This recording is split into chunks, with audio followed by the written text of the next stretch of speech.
Imagine it's 2027. Instead of desperately trying to find furniture or home decor and hoping it will match your space, you simply put on your AR glasses and select what you're looking for. A machine learning algorithm analyzes an image of your room and matches it with available products and automatically suggests a few options that would fit your space and style. You tap on the one you like and it appears right in front of you.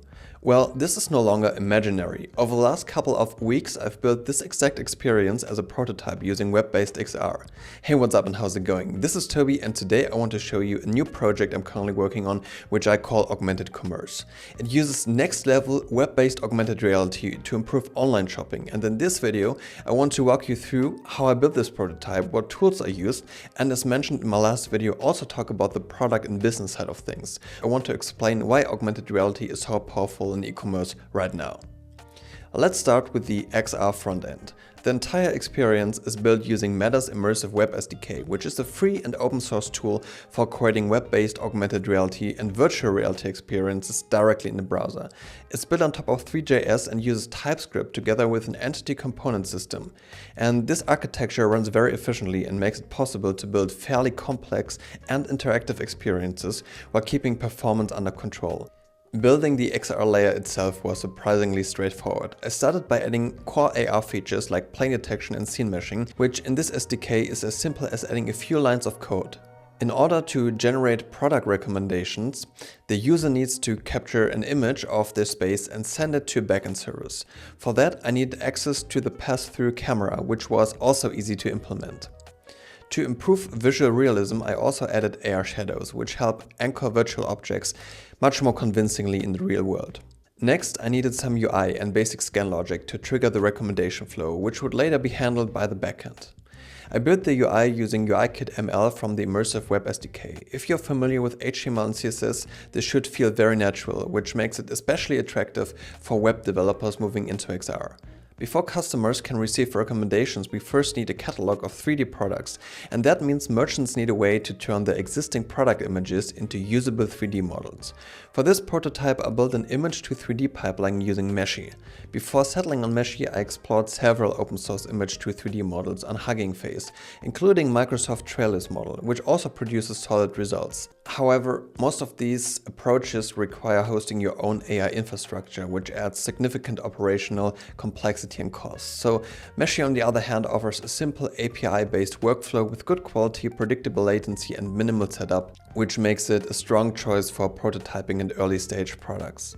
After some trial and error, I ended up with a pipeline where merchants can upload up to 4 images of a product, convert them into a 3D model, store that model in a database, and then automatically extract metadata. For this prototype, I use a combination of vision models and large language models to analyze the attributes like color, materials, and style. These attributes are normalized into structural metadata, which becomes crucial for the recommendation system. Recommender systems are a science on their own. They're essentially what companies like Meta or TikTok build their entire platforms on, and their quality can vary dramatically depending on the implementation. At a high level, there are 2 major approaches to recommender systems. The first is content-based filtering, where users are shown items similar to what they've previously interacted with. The second is collaborative filtering, where users are shown items that similar users tend to like. Modern systems usually infer the similarity implicitly through behavior and embeddings rather than relying on explicit demographics. In practice, most real-world recommender systems combine both approaches and rely heavily on so-called embedding functions.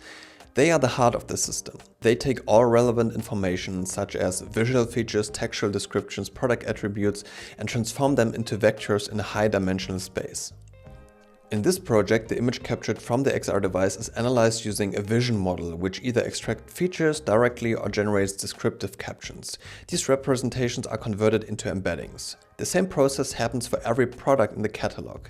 You can think of this like a graph, but instead of just X and Y axis, we have hundreds or even thousands of dimensions. Once all embeddings are generated, the recommendation step becomes relatively simple. We calculate the semantic similarity between the user's room embeddings and the product embeddings, typically by measuring distance in this vector space. On the backend, once the closest matching vector within a defined threshold are found, the corresponding products are returned to the users as recommendations. For this prototype, I return the top 3 most semantically similar products and let the user choose which one they prefer. At this point, all that was left was connecting the WebXR frontend with the backend services. Because everything is web-based, calling APIs, loading 3D models dynamically, and adding integration logic was very smooth. This is one of the biggest advantages of a WebXR-based approach compared to native apps.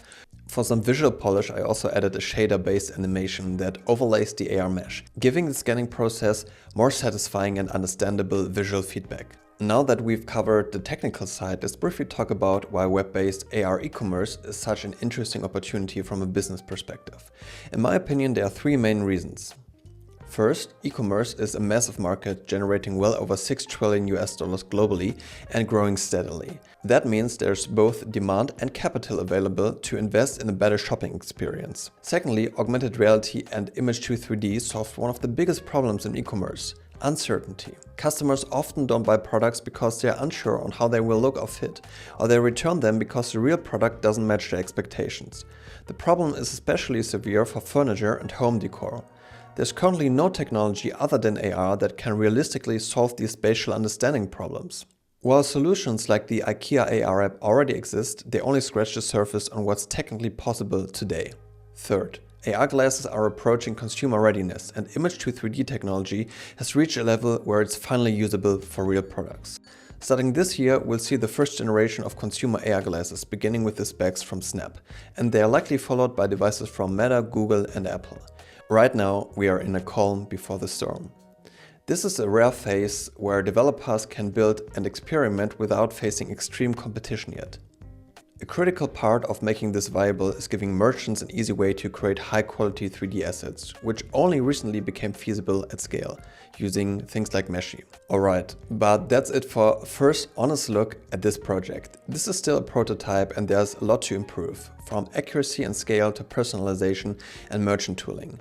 But even in this early form, it already shows what's possible when WebXR, machine learning and AR come together. I'd love to hear what you think about this idea. So let me know your thoughts in the comments below, and as always, thanks a lot for watching and I'll see you next time.